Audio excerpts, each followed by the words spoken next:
My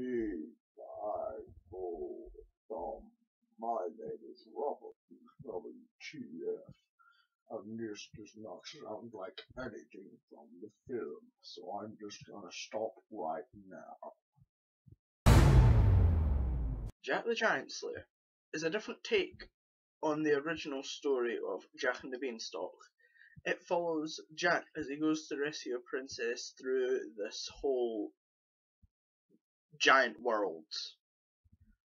Yeah, that's the story, and stuff happens, and boom, that's your story. This film's really interesting, brought in different characters than you were used to from the original story. It put a new take on Jack.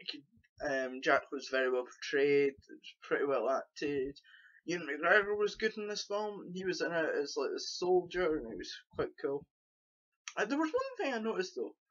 Why have like all these actors, and like you had Warwick Davis in for like a scene, and it's all like all he done was just go around and say the story. It just didn't feel the same. All it felt to me was like, hey, who can spot Warwick Davis? Yeah, I did, and I don't think anyone else did.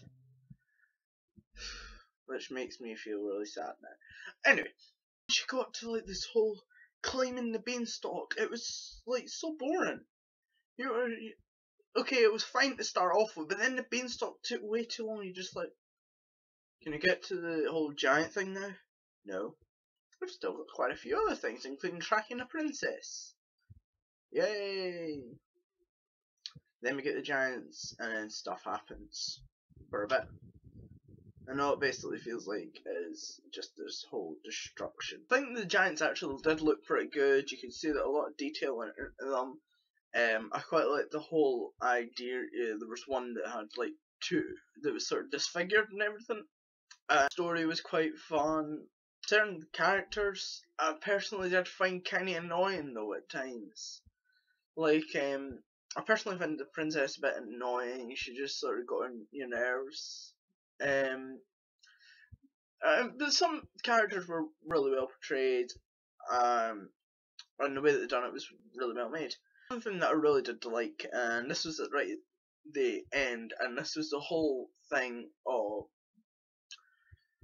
I don't want to spoil it, but it was like really interesting, and the chances are that you'll probably be like, oh wow, that I never actually thought of that. And it was quite good, and it made the tale of Jack, it made the full film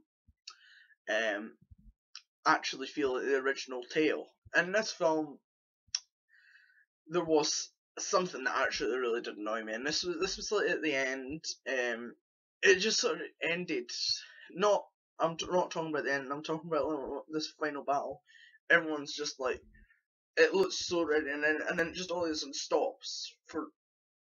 I just stopped at like this annoying bit. I didn't really want this. I wanted something a bit more than that. It just felt a bit dumb and just stopped. However, on saying that, I don't want to spoil it, but the ending is pretty good. The whole end battles and everything is pretty chaotic and quite fun. I did enjoy the ending. I did enjoy the end battle until it ended, and then it went back into normal, and then I was enjoying myself right until the end. There was this bit that I enjoyed, which was like, it was throughout the start. It was just throughout the start, and it was quite well made. So what we would get was the king talking to the princess, and Jack's uncle speaking to Jack, and the way that they would fluctuate between each conversations was quite cool. Like they would be talking about something, and then it'll flick over to the king, who's talking about something that could be passed as as like the same conversation in a way.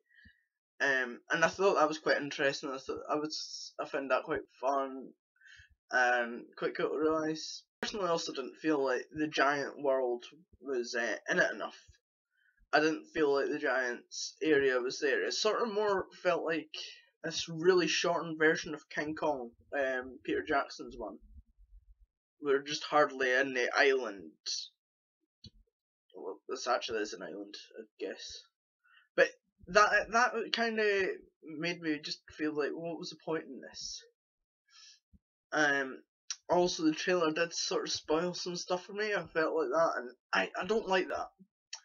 I feel like if you're going to watch a film, then you have to go in completely oblivious and not know a thing.